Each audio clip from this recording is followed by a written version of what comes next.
What is up, 2K crew? This is your host Turbo and my co-host right across the table from me, Mr. 2Ks as always. Sit back, relax, grab a drink because you have, as always, found the Turbo and 2Ks podcast.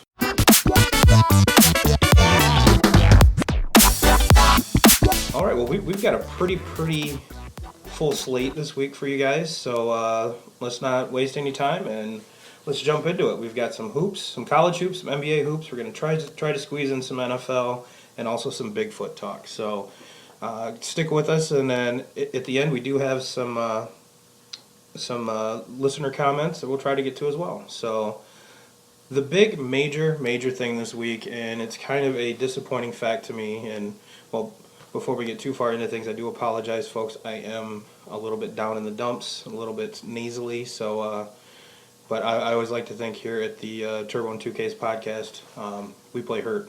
We rub some dirt on it and we get right back at it, right, Kyle? That's right.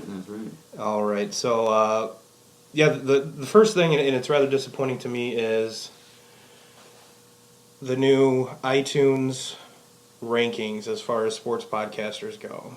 For the longest time, it was Jim Rome, and then it's gone back and forth a couple ways, and it's overcome by, of all people, Stu Gatz. And I'm not a big Stu Gatz hater. I'm not a fan of the Dan Levitard show at all. I like the one on TV with him and his dad, but as far as the radio show goes, I'm not a big fan. But I do kind of like the name of the podcast, Stupidity. So what I'm saying is, the moral of this story is, as soon as we are approved by iTunes, get over to iTunes, download the podcast, subscribe, like, comment, all that millennial social media stuff. So, and we would appreciate it. But jumping into the big topics of this week. Oh, yep, it is past 2:00, and we are recording on Sunday, and you're probably wondering our thoughts on the Daytona 500. And well, let's see. Check in. They are on lap. Who cares? Yeah, they're still turning left. So that's our in-depthness of the NASCAR. But to all those that want to jump into something even more awesome, let's jump into some college hoops, Kyle. How about that? Yeah, that sounds a lot better. So what's on tap first for us? First, we're going to talk about who do we think is the best team in the Big Ten. And correct me if I'm wrong, I think it's going to come down to a 3-team race. Yes. And we're just talking about who's winning the Big Ten overall. Yep. We'll expand a little bit more on who do we think will make the tournament and stuff like that. But in my eyes, it's a 3-team race with Michigan State, Michigan, and Purdue. Yep, absolutely. And out of those, kind of take the wheel here and tell us, who do you think the winner of the Big Ten is going to be? Well, I think just going off the eye test of watching all these teams and the resumes that they have built up throughout the season, I give the nod to Michigan winning it all. But what's the team that scares me out of the 3 is Purdue, because looking at the remaining schedule, Purdue might have the easiest way out. They don't have to play against Michigan nor Michigan State, and Michigan State have to play against each other twice on the way out. So that they could be the sneaky team that could win it. But I think I'm hoping that what's best for the Big Ten is for either Michigan to win it or Michigan State. Those are the two. I think the 2 teams that can make a run in the tournament, make a run for a Final Four. The Big Ten would just look better as a conference with one of those 2 teams coming out, in my opinion. I agree with a lot of that, but the only thing that scares me with Michigan is that they seem to lose when they shouldn't. Mm-hmm.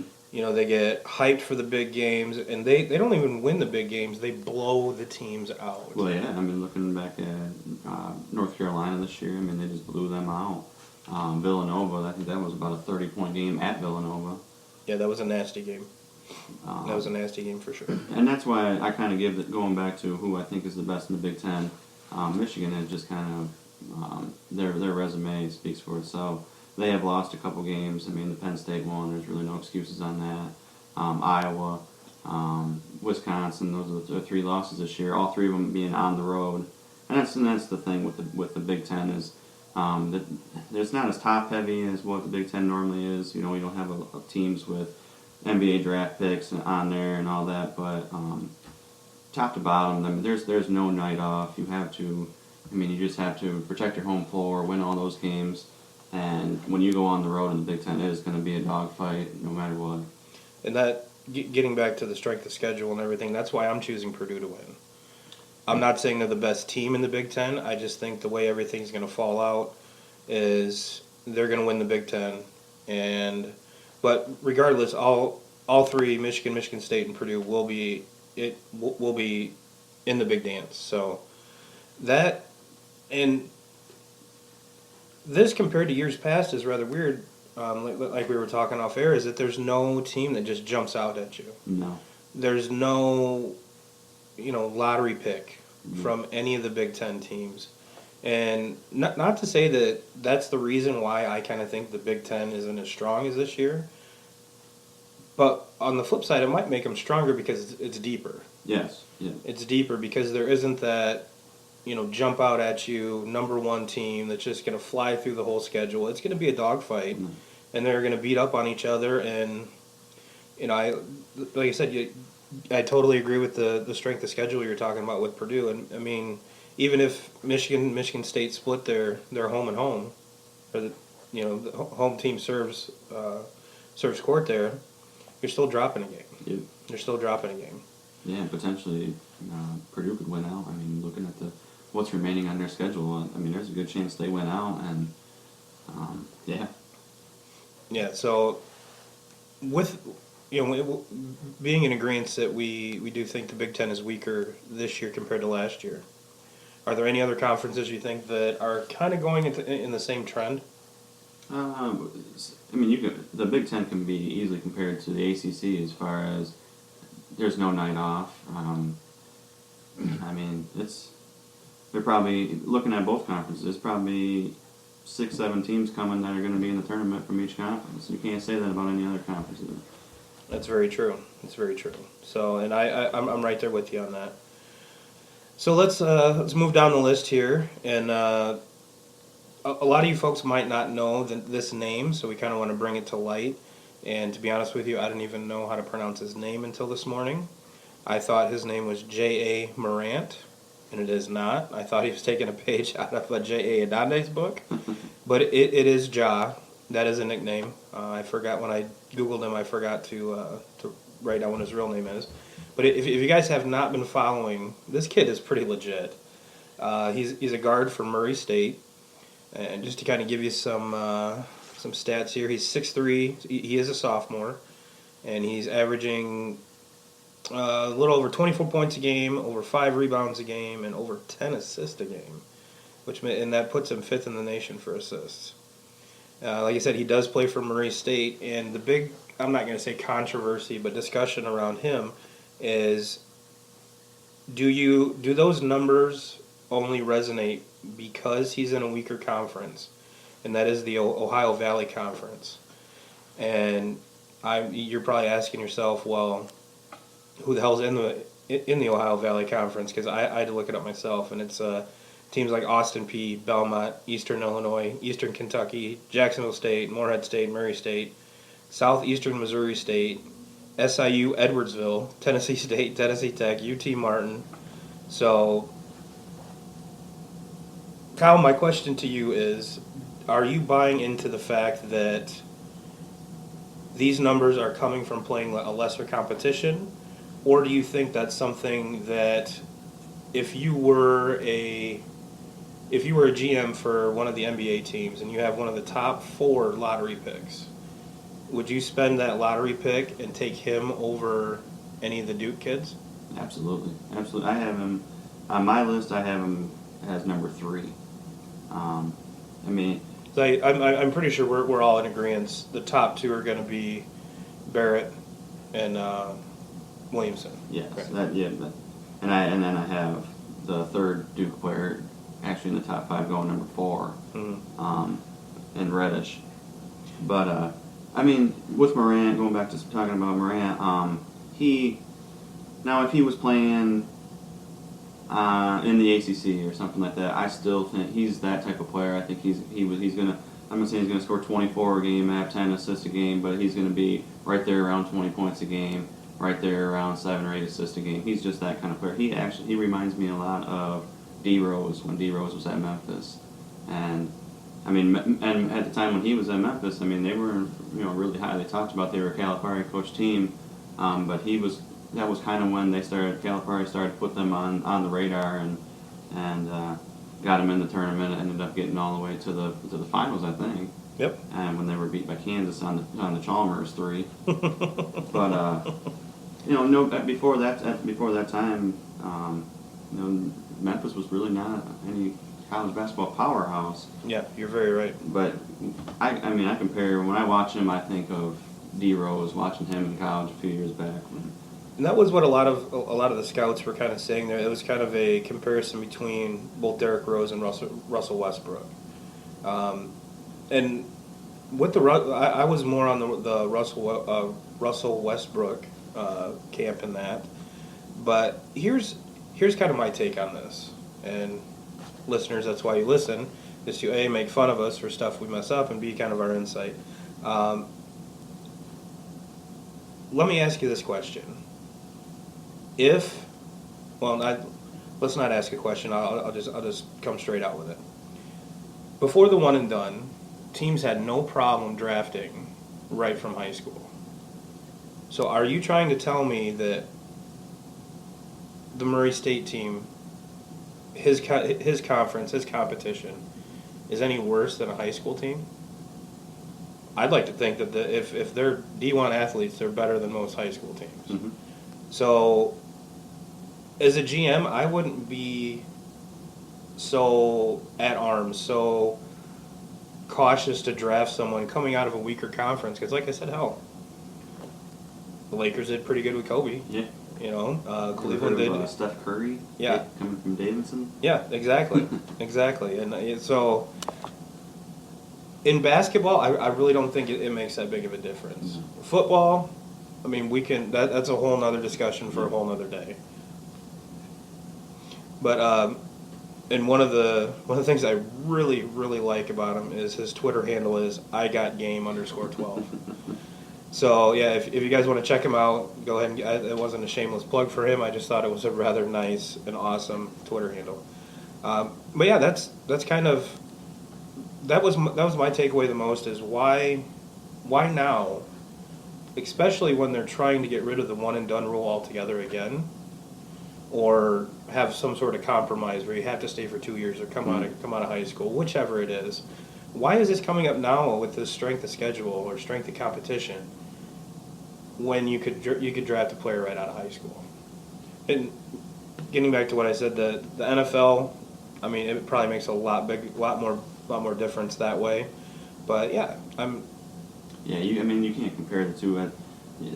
When you're 18, 19 years old, very, very few kids that are ready to go jump on an NFL field, if any. But now in the NBA, playing, and it's a total different. 18-year-old kids, 19-year-old kids. With LeBron, with Kobe, with all these players, if you're that good, what's the point of going to college? I mean, you go there for 1 year. It makes no sense to me. I hate the rule. It needs to change. And you might be asking yourself too, well, Turbo, he's a sophomore. What did his numbers look like as a freshman? They're pretty on par. Mm-hmm. So it's not like he just had this explosion. And one of the things I really like about his game is he's not putting up 45 points a game and 2 assists. He's not just taking over as a scorer.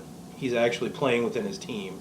So that's pretty awesome because I can imagine if you were 18, 19 years old and, you're swinging that big dick on your team and everyone knows it, everyone's coming to your games to watch you, not the scrubs that you're playing with. These guys, I mean, hell, they're not going anywhere. It would be easy to just take over, make every game a highlight reel. Fuck you guys. This is my show. LaMelo Ball. But, so, I mean, he's playing within everything. So big props to him. Like I said, I'm right with you, and I might. No, I'm not gonna say it. Not gonna say it. There's no way I would, as a number 1 or number 2 pick, could take him. I can't. I can't. No, and it's hard with the NBA too. Also, I mean, they have the lottery, so I mean, it all comes down to what does your team need, Mm-hmm. and with the lottery, you know, right now, is it going to be the Knicks with the number 1 pick? Is it going to be Phoenix with the number 1 pick? You don't know what team's going to slide in there and who needs. So it's hard to. I'm just my list of my top 4, top 5 players in the draft is probably different from what it's actually going to shake out to be. I just have, if I had the number 1 pick, I'm taking Zion because I don't ever want to look back and say, man, I wish we should have taken Zion. That would Because be he's like the kind of Cleveland. player- That'd be like Cleveland missing on LeBron. Yes, Zion to me, just through the eye test, is that once in a lifetime player. You might not have another Zion for 10, 15 years in the draft. Or ever. And he might be a bust. His game might not translate to the pros. There's questions with it. I mean, Oh yeah. but I don't want to be looking back 5 years after this draft and Zion's playing on All-Star Sunday and looking back and being like, man, wish I would have taken him. Yep. So let's transition from that to, since you brought up the Duke kids, how good is Duke really? And I'm going to say this now because I normally email Kyle over our show list and everything so we can take notes, have our game tip-top, as you will. I normally do this on Friday, and we're recording today on Sunday, and there's been a lot happen between then and now with this question. Not the Duke portion. If you caught any of that Duke game, that was rather hilarious what they did, but we'll get into that. But how good is Duke, and is Tennessee the real number 1 team? Now, I'm going to retract that last statement because after that loss, they're not going to be the number 1 team. I think we can all agree with that. Let's kind of combine this topic and our next one. Is Tennessee a number 1 seed? No. So let's start off with the first one. Is Duke your number 1 team in the nation? He's without a doubt, no question at all. I mean, they have three players in their starting 5 that are all freshmen that are all going to be drafted probably in the top 5 of the draft. Oh, absolutely. And I mean, maybe their most important player is not even one of those 3. Mm-hmm. And Trey Jones. And I mean, when he was out there a little bit with injury, I mean, there was a big difference. They were still winning games and everything, but there was a big difference not having him. Just with everything that he's their point guard, he's the glue of that team. Oh yeah. He is their best defender. I mean, he can basically, I'm gonna take that guy and I'm gonna take that guy completely out of the game. That's just the kind of defensive player he is. I love watching him play. And I'm right there with you. I mean, granted, Duke has, 2 losses now? Yes. And I just don't see any of the other top, let's even expand it to 10 teams, on paper. Anything happens when you hit the hard court. But on paper, I don't see a team that's beating them right now. No. I don't see a team that's beating them right now. And the only thing that I could even come close to mentioning as kind of a flaw is during pressure, how are these freshmen gonna hold up? Mm. Coach K isn't Coach Calipari where he's used to 3 or 4 one and dones. Mm. How's their chemistry gonna be when their feet get held to the fire? However, the Louisville game, that could be the total squash to this whole argument. Coming back from 23, to be 100% honest, I turned the game off. Yeah. I turned the game off. Went uptown, had a little nightcap, came back and was flipping through, and I'm like, holy shit, they're down by 5. Holy shit, they're tied. I can't believe they just won this. Yeah. And that blew my mind. So the argument, the nitpicky thing that I'm trying to bring up might not even be a thing. And that was kind of the difference maker for me, them coming back from that deficit and winning. I mean, I still probably would say that Duke is the best team, but when they did that, came back from that deficit, that is what kind of sealed the deal for me. I'm like, Yep. man, that's without a doubt, they're the number one team. I mean, if nothing drastic happens here on the way out, they're the number one team. The thing with college basketball, though, you know, being the number one team doesn't matter when you get to the tournament time. I mean, it's one loss and you go home, you're done, and that's what makes us. It's the hardest championship in all of sports Absolutely. to win. It's the only championship too that opens the field up to 68 teams Mhm. or however many there are. You know, normally you're limited to like 8 or 16 or something like that. So, and now to me, if you flip this kind of, and we'll touch on Tennessee here for a little bit, the thing that really impresses me more is I feel like they're a more cohesive unit. I'm not saying they're better, but a lot of these dudes have been around for 3 and 4 years. You know, they're very upperclassmen laden, and that seems to pay big dividends in the tournament. The experience factor, and guys, I'll be 100% honest. The last time I followed Tennessee basketball, Coach Pearl was there. So, you know, that's how long it's been, and I'm sure some of the Tennessee fans out there are super happy to see him back, and they've done one hell of a job. I mean, you're not going to rip off 19 straight wins on a fluke. No, no. The one thing with Tennessee that I hold it against them this year is the conference that they play in. You can make a bid for Tennessee, for Kentucky, and for LSU. Those are really the only three teams in that entire conference, and so I knock them because they play games throughout the conference games throughout the week that are basically a night off for them. Yep. And in other conferences, going back to Big Ten, ACC, who I think have kind of separated themselves, that it's an every night grind. You know, you're playing in the Big Ten. You could be playing against. I mean, we saw this past week with Michigan. They're playing against Penn State. Yeah. You know, and Penn State. I mean, they just at one time they were ahead by 17, 18 points. I mean, Michigan came back, made a little bit of a game about it, but for the most part, Penn State just kicked their ass, and you don't have Tennessee doesn't see that, you know, on a weekly basis. They have, you know, their one primetime game against Kentucky, and they completely shit the bed yesterday on that. And you know, the only other legitimate team I see in their conference other than Kentucky is LSU. Yep. And so I'm just, do I still think Tennessee's a good basketball team? Yeah, absolutely. Are they? But I'm not going to consider them a one seed in the tournament. They're a two or probably a 2, maybe even a 3. And kind of bringing the point full circle, bringing the Duke and Michigan talk together.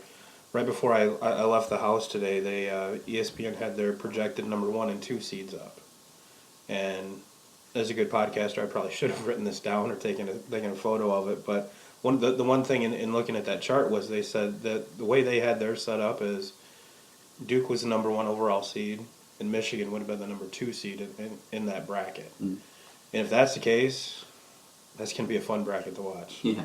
That's going to be. I know usually all the good games happen between the middle seeds, but those two right there, I mean, you have my attention. You definitely have my attention. So Kyle, you mentioned that you would not put Tennessee as a number 1 seed, and you kind of gave your reasons why. I'm going to agree with you. I'm going to totally agree with you. And with that being said, give me, if you were picking your brackets right now or seeding the brackets, who would be your 4 number 1 seeds? And yes, I know, way too early to do this, but that's kind of what we do here. What would your 4 number 1 seeds be? Duke without a question. Virginia without a question. Virginia only having two losses and both of them being 2 due. Mm-hmm. And again playing in the ACC. Almost to Notre Dame too. Don't hate. After yesterday, I'm going to have to say Kentucky slides in as a 1 seed as of right now. There would be my number 4. Right, Gonzaga would be number one also. They're probably, I should have said them first. They're my number 3 team right now. My rip on Gonzaga, though, is kind of the same I have for Tennessee, Kentucky, the conference that they play in. I mean, they're beating teams 70 to 30 some. I mean, it's just like, are they a good team? Absolutely. But when I look at them, I think, yeah, it's going to be the same Gonzaga story. It always is. They get shelled, and in the round of 32, they're done. Or when I picked them to go to the Final Four, then they lose in the round of 32. When I pick them to lose in the round of 32, their bitch ass goes to the Final Four. And Kyle, I typed this out at lunch on Friday. Look who my my 4 number 1 seeds are. I've got, and these are in no particular order except for Duke, Gonzaga, Kentucky, and Virginia. And Kentucky on that list, and I'm a little bit more high on Kentucky than you are. The losses they had came early. Mm-hmm. And for whatever reason, you cannot count out Calipari at all. Even though he's a douche. Yeah, I'm not going to argue that one bit, but the dude can coach. Yes. Is he sketchy? Can recruit. Yeah. Is he sketchy as fuck? Yes. Yes. Now that Patino's out of there, there's one less sketchy as fuck person in there. But yeah, he's still there. He's still there. But they're kind of my wild card in this. You're right. If seeding were to happen today and they did make a number 1 seed, which on the ESPN thing today, Kentucky was a number 2. They still had Tennessee as a number 1. Really? Yes. That's surprising. Yes. I'm gonna have to disagree with that. Yeah, I'm right there with you. But yeah, Kentucky's my wild card. Kentucky's the team that I think, which I know this is going to sound completely ridiculous for a number 1 seed to go on a run. But I think they could be. They, like I said, if it's today, Kentucky would be, if they made it as a number 1 seed, they would be the lowest number 1 seed. Mm-hmm. I think we can all agree on that. But like I said, it's just something that, and granted, I've watched probably 3 or 4 of the Kentucky games. I watched both Duke games, and can they stand toe to toe with Duke? Yes. Mm-hmm. Yes. Was it kind of disappointing to see them lose both of them? Absolutely. Mm-hmm. Absolutely. But it's just something about them. The way, I mean, that Tennessee game, they destroyed them in the post, right in the paint. Mm-hmm. And I think that's going to be the key to them. And if they can ever keep Duke from exploding, it's kind of like, how do you keep Golden State from winning? Yeah. Keep them from. They're going to go on their 7, 8, 9 point runs. Mm-hmm. Don't make them a 15 to 17 point run, and that's where you're going to get buried. Mm-hmm. And Duke, I think, is kind of the same way. They don't rely on the 3 nearly as much as kind of like a Golden State, but they will take the momentum and rip it from you real quick, put your dick in the dirt, and just roll right over you. And then if any team I think can stand toe-to-toe with them, it is Kentucky. Would I pick Kentucky to beat Duke? No. Yeah. Not now. Well, yeah, and the only time we were able to watch Duke and Kentucky is first game of the season, and Duke just steamrolled them that day, but it's hard. It's hard. You can't compare these teams from week 1 of the season to where we're at now. I mean, basketball, once you start getting in a rhythm and things just start to get, teams just improve big, especially teams like Coach K, coach teams, or Calipari coach teams.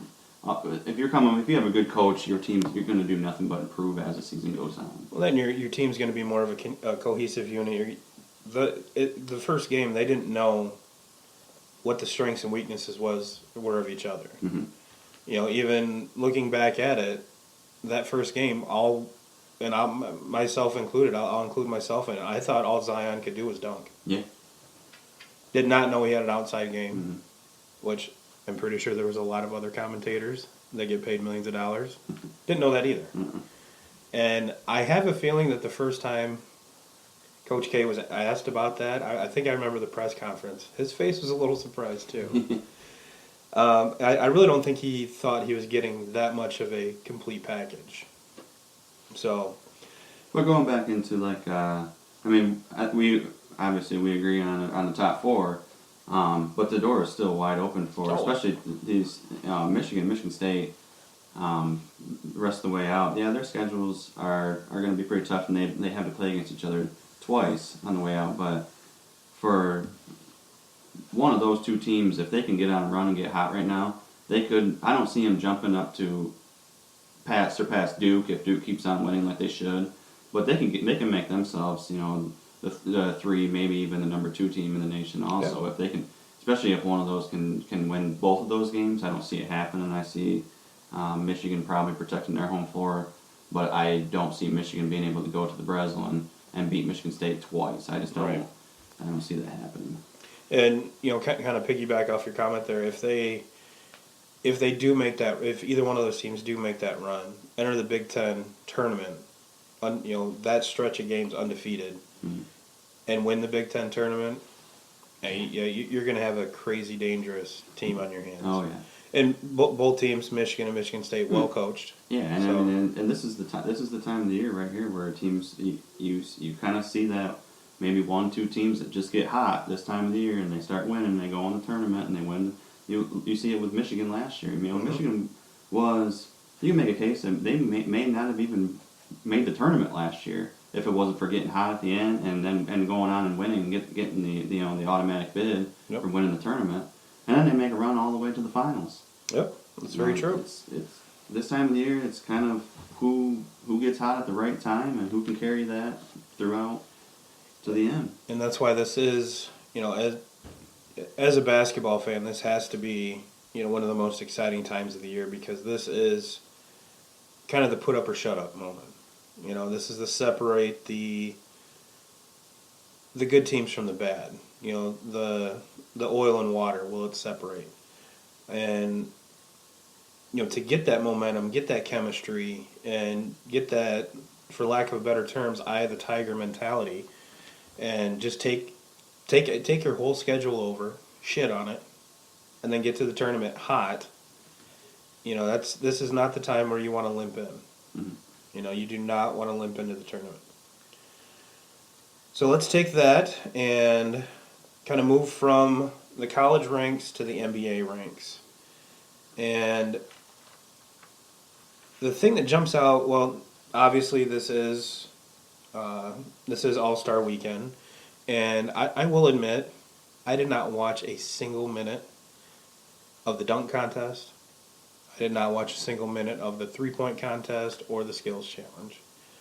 I will openly admit that I watched more of the celebrity All-Star game, which is sad because I knew 2 players, Jay Williams and Ray Allen. Those were the only 2 people. They have all of these musicians that I have no idea who the hell they are. Social media stars, all these people that I don't know who the fuck they are. Yeah, I'm with you on that. I'm basically watching this to see who completely sucks, so I can make fun of them.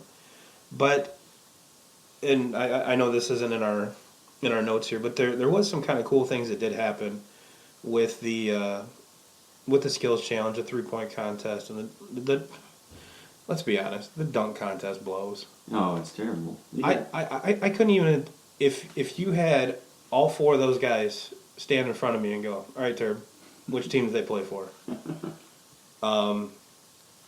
The guy that won it, I had never even heard of him. No, me either. And I watched my fair share of the NBA, so yeah. I mean, it was very impressive jumping over Shaq. I was pretty impressed with that. But who the hell are you? Yeah, exactly. And I mean, if we're going to watch 4 guys in a dunk contest, and not one of the 4 is playing tonight in the actual All-Star game, or not even playing in the USA and World game, the rookie and sophomore game, not even playing in that. The Rising Star game. Yeah, yes. If you're not, none of them were even in that. No. Except for John Collins, and he was the guy that did the worst of all. I mean, and he was the one that was favored to win that, wasn't he? Yeah. And then the other one that was in the finals, Dennis Smith, he's nobody's even wanted him. I mean, the Mavericks just Didn't he play for the Magic years ago? no. He's only been in the league for a couple years. No, I'm talking like Shaq era Oh. Magic. Didn't the same guy? Same guy? Well, no wonder we haven't heard of him. Motherfucker hasn't been on a roster since like 1998. I mean, Christ. No, but he was just a throw-in player for the Porzingis trade. And I was like, we'll just throw him in there, make it look a little bit better. So he's at the Knicks, and then the Knicks are just going to fire sale everybody at the end of the season because they're going to make their run for Kevin Durant. Which, if Kevin Durant goes there, what an idiot! Like, why would you want to go to the Knicks? They've been To play in the Garden, dude. Are you kidding me? But no, to kind of put a bow on this whole All-Star Weekend festivities, I don't give a fuck. I really don't.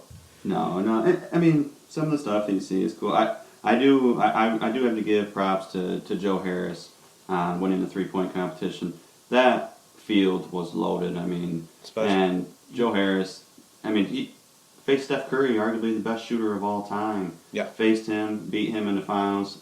I give props to Joe Harris on that one. That was probably, to me, that was the best thing in the entire night, watching him win the 3-point contest in a loaded field. Now, and granted, like I said, I didn't watch a minute of this. I was just watching the highlights this morning. The one thing that did kind of intrigue me was the bet between the Curry boys. And half of me wanted little brother to beat Steph. Oh, yeah. Just to bury him. Yeah. Just to bury him. But I'm the little brother in my family. So I get it. Well, that and look how much more money Big Brother makes.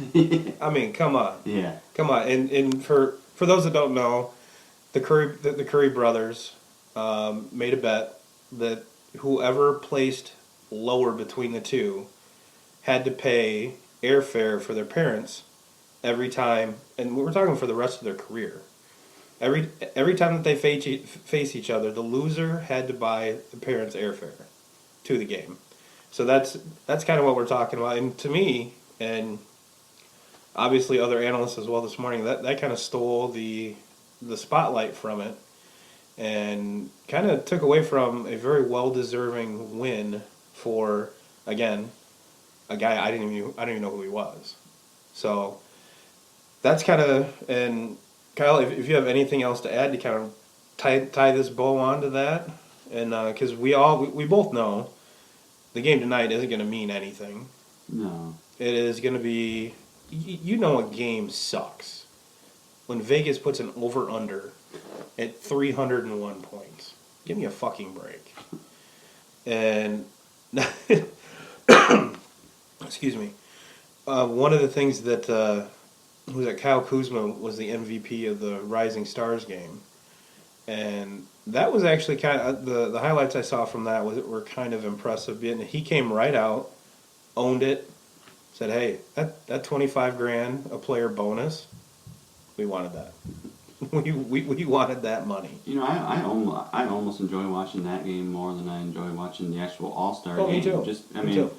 And being able to watch these kids, the NBA is in good hands. I mean, it is. Oh yeah. I mean, there's some young talent. And not just in the United States. I mean, these guys coming.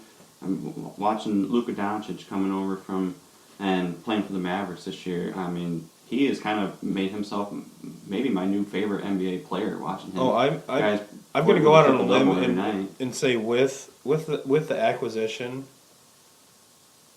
of Porzingis, yeah, thank you. Had a brain fart. With the acquisition of Porzingis, they've kind of become my favorite team. Oh yeah. And I have no fan loyalty base to any NBA team. The last real player, and that's kind of, basketball is one of those things where I root for players. Mm. And when that player's playing for that team, I root for that team. Granted, it might sound corny, but I don't watch a whole lot of NBA. Tim Duncan was the last one that I kind of gravitated towards.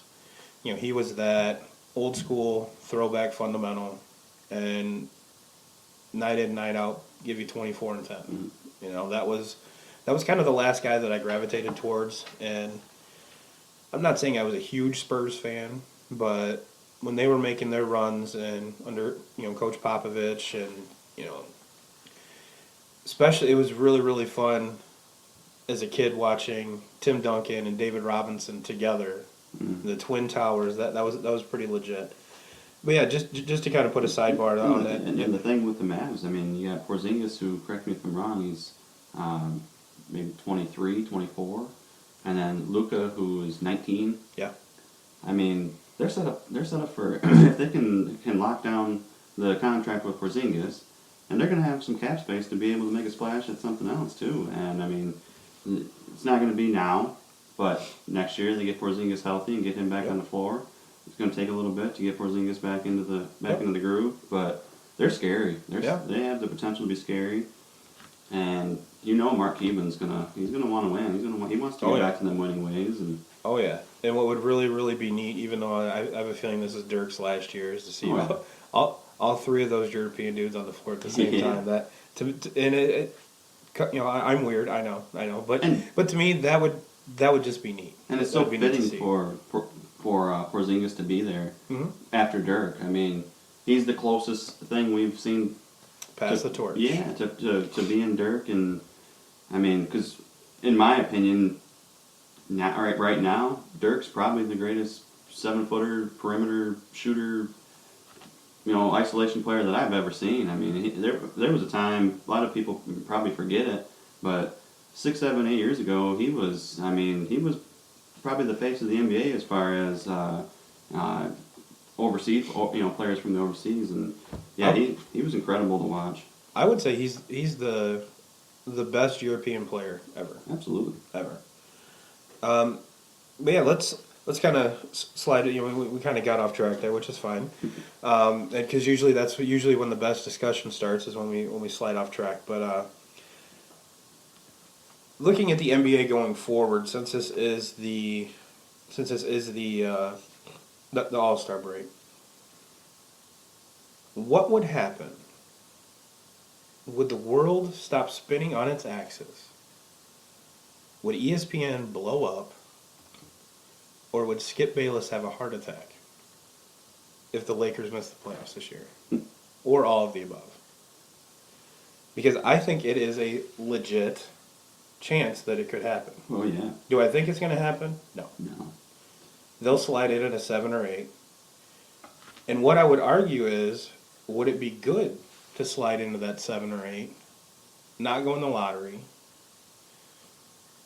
but you never know with the trades that they're trying to do. And talking about those trades that didn't happen, mostly the Anthony Davis, that's going to lead us into our other point here. How much did that public trade talk hurt the Lakers? Because they are a very young team, minus LeBron and Rondo, of course. Pretty sure Rondo, if you looked at his birth certificate, might be 65 years old. Maybe. And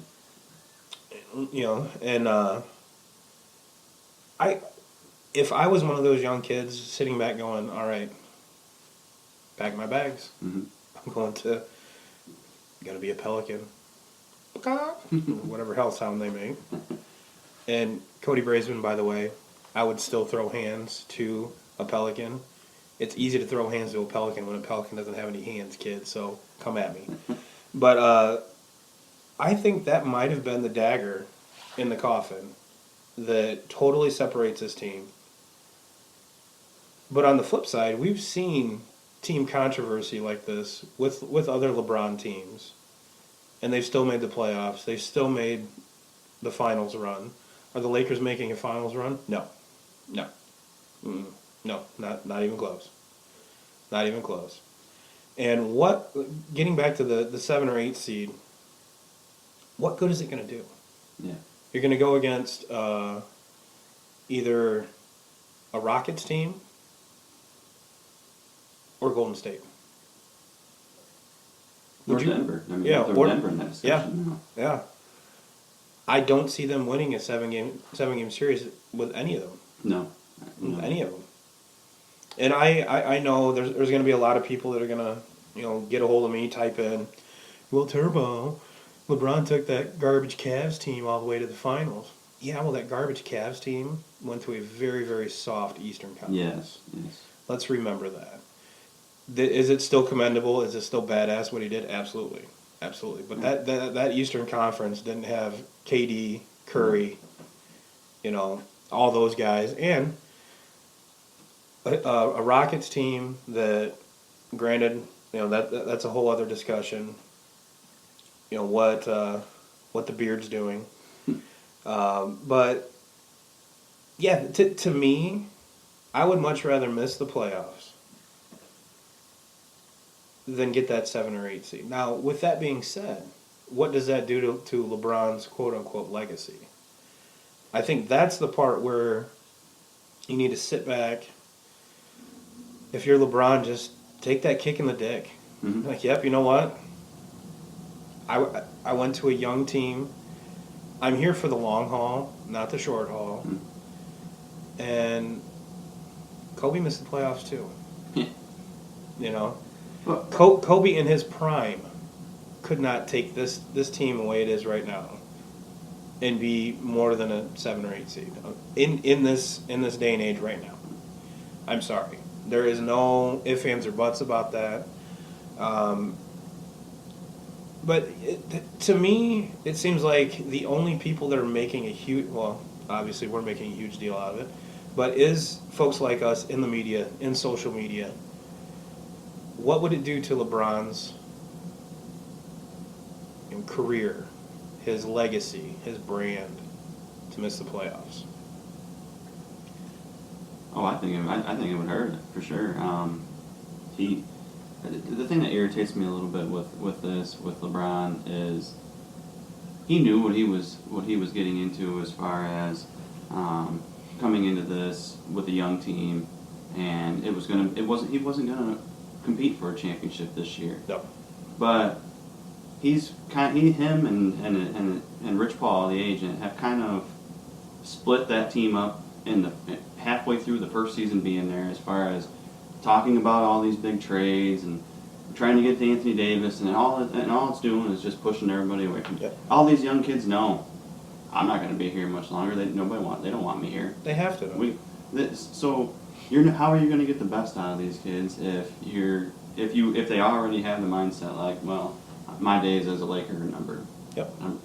So that irritates me with it, and honestly, I've never been a huge LeBron fan. I'm not a LeBron hater either, but he's did this to himself. I mean, and I hope they don't make the playoffs this year. I'm tired of listening. I want to hear more stories about the Denver Nuggets and what they're doing this year than listening to stories of a meaningless Lakers basketball game. Yep. And every single night you tune into TNT, you can basically count on watching the Lakers. I don't want to watch the Lakers. I want to watch more games of the Nuggets. Yeah, or on any ESPN coverage, the late game is always either Golden State, yes, or the Lakers. Yes. Now I don't mind watching Golden State because there's really no top. I mean that's as good as it gets. But I don't want to watch the Lakers. Right. I'm tired of it. Yeah, and I'm right there with you. And let's kind of parlay this conversation into the next one is taking the turmoil that the Lakers are going through and kind of broadcasting it down to the Pelicans.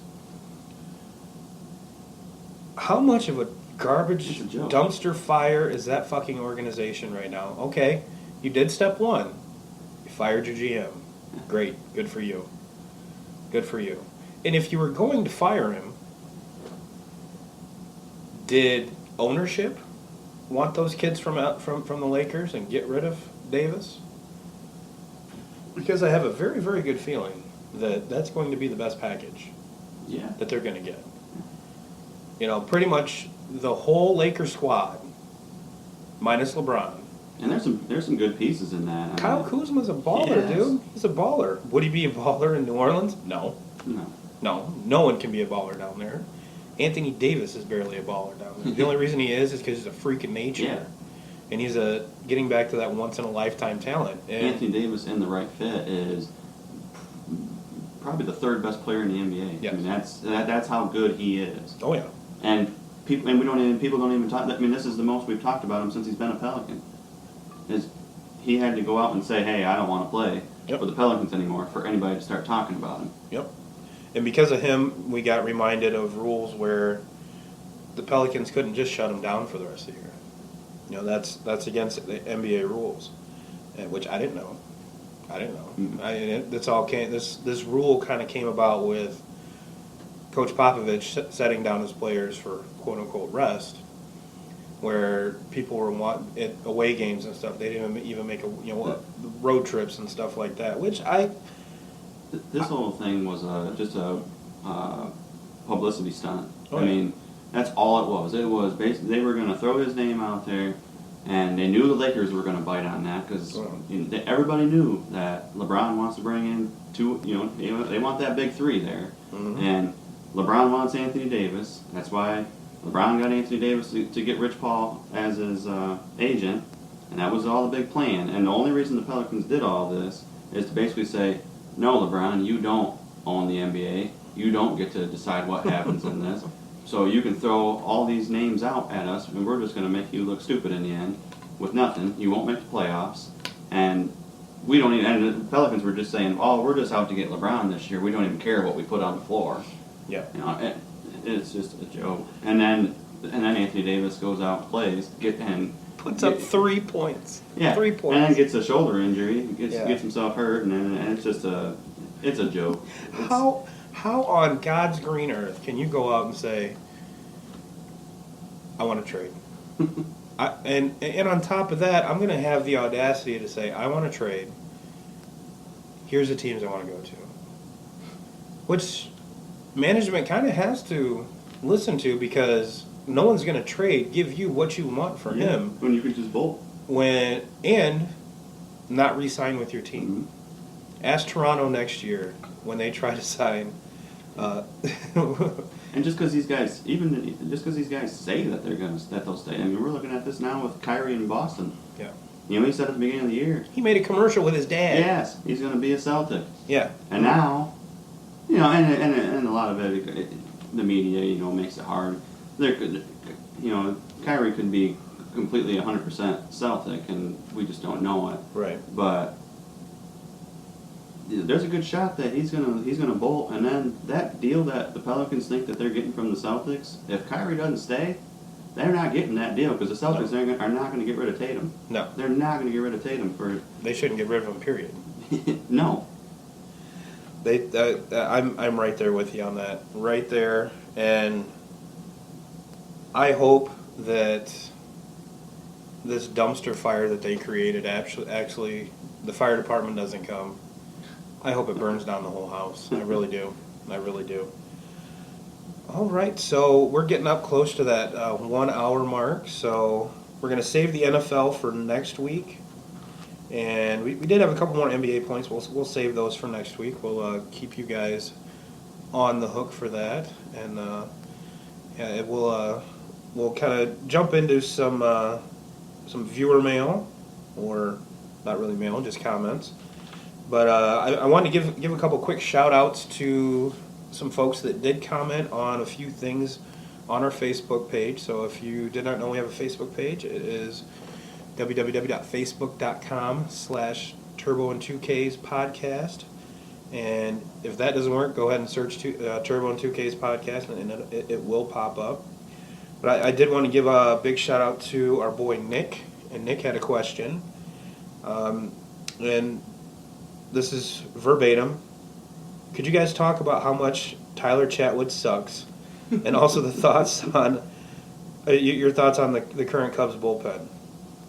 I actually watched Tyler Chatwood pitch live last year when my buddy Justin and I went to the Cubs game in Cleveland, and yes, he did get hit around a lot, and that was kind of the Cubs ended up winning the game, but for what they're paying for him, yes, he does suck. Yeah.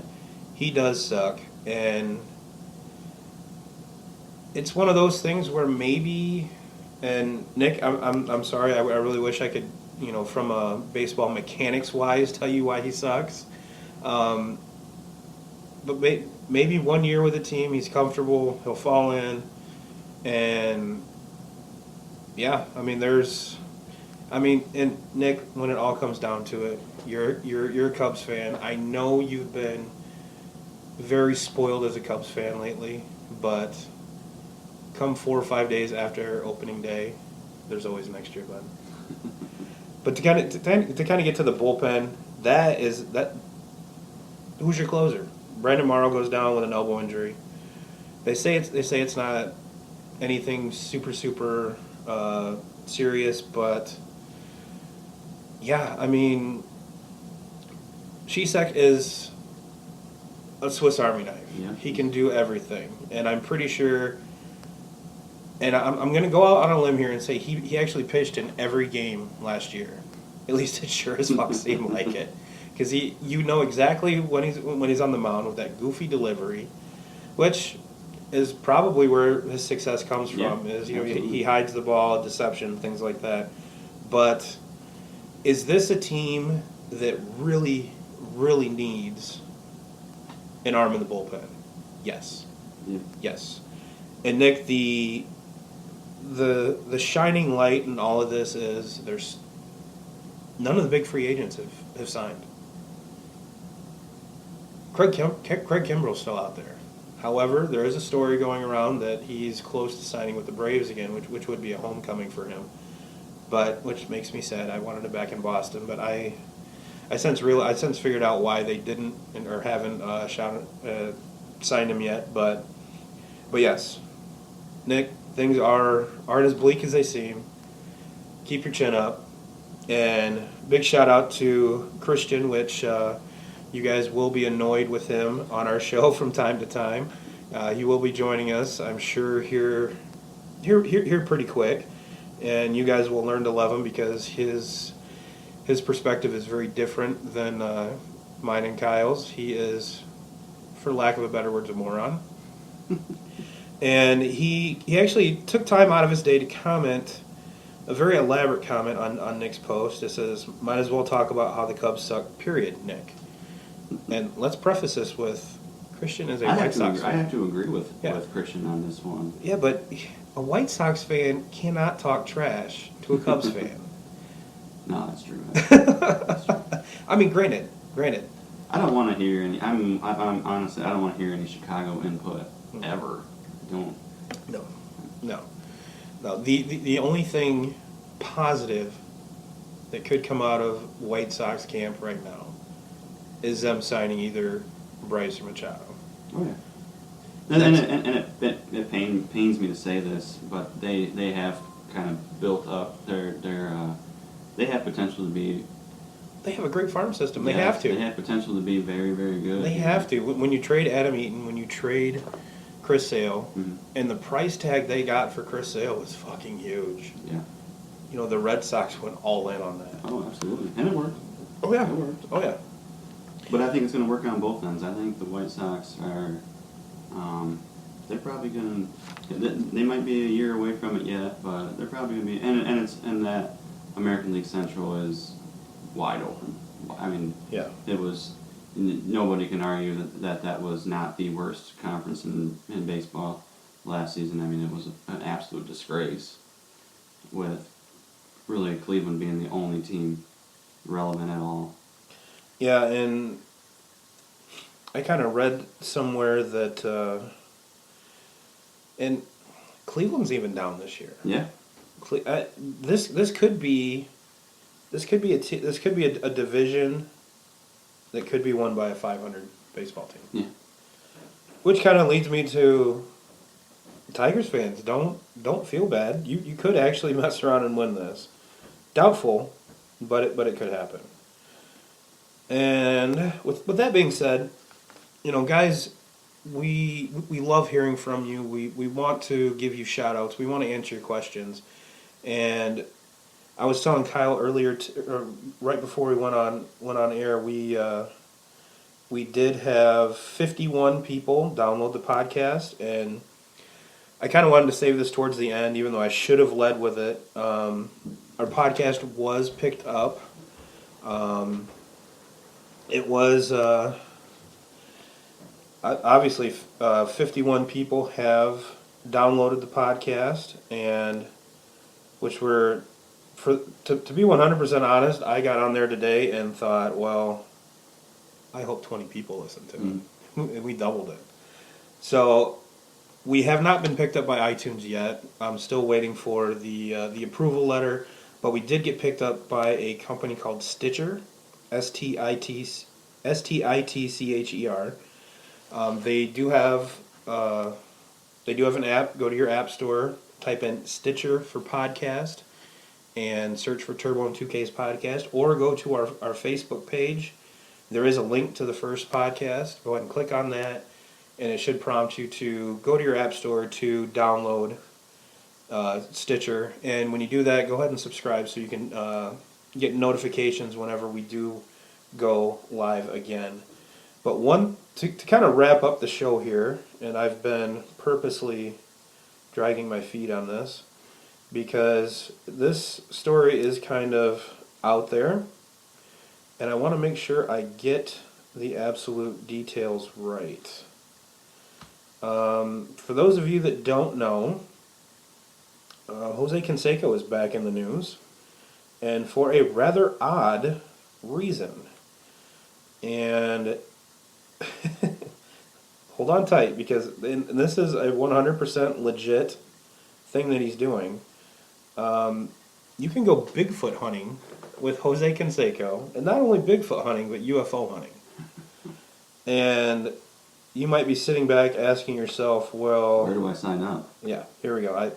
I wasted enough time, I found it. For $5,000, you can hunt Bigfoot with Jose Canseco. And he actually went to Twitter with this, and where's it at? Continue reading. And this is on his verified Twitter account. Go on a Bigfoot and alien excursion with Jose Canseco. Contact Morgan Management, and I'm not going to give the phone number because it doesn't matter. The people that wrote the article actually called the phone number and received this text message. Spend the weekend with Jose for $5,000 cash. Which, that's sketchy right there in and of itself. Only 5 lucky individuals will get a golden ticket. Oompa Loompas ain't got nothing on Bigfoot. Travel in his custom RV to authentic alien sightings and proven Bigfoot habitats. Who in the hell is authenticating alien sites, first of all? And then to add, kind of the cherry on the top is camp out in the wild, tell stories, and maybe a real Bigfoot. You never know what's going to happen with Mr. Canseco. Oh, I know you're thinking about this. For your 5Gs, they do feed you too. Oh. Which, I mean, hell. Only serious inquiries, please. I will help book your flight to Vegas and set itineraries.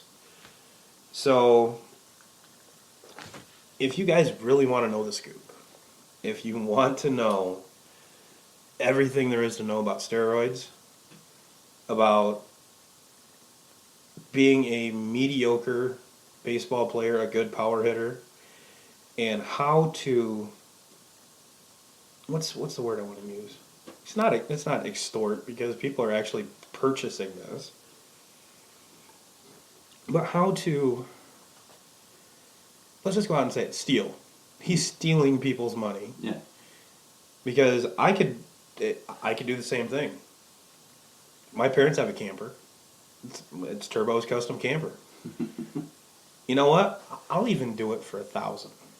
I'm not bringing the swag, bringing the celebrity profile that Jose will. I'll take you to spots that I know are Bigfoot. I mean, to quote Finding Bigfoot, it's squatchy as hell. Yeah. If you want to know the side effects of juicing your entire career, this is what it does to you. Now, one of the things that popped into my mind was, do I have to bring my own steroids? Because I'm definitely bringing my own needles. because that's just the kind of cat that I am. I'm not putting my life in Jose's hands. Which, I mean, if you do this, you pretty much are. Yeah. So I don't know. I mean, half of me is like, man, that would be pretty cool.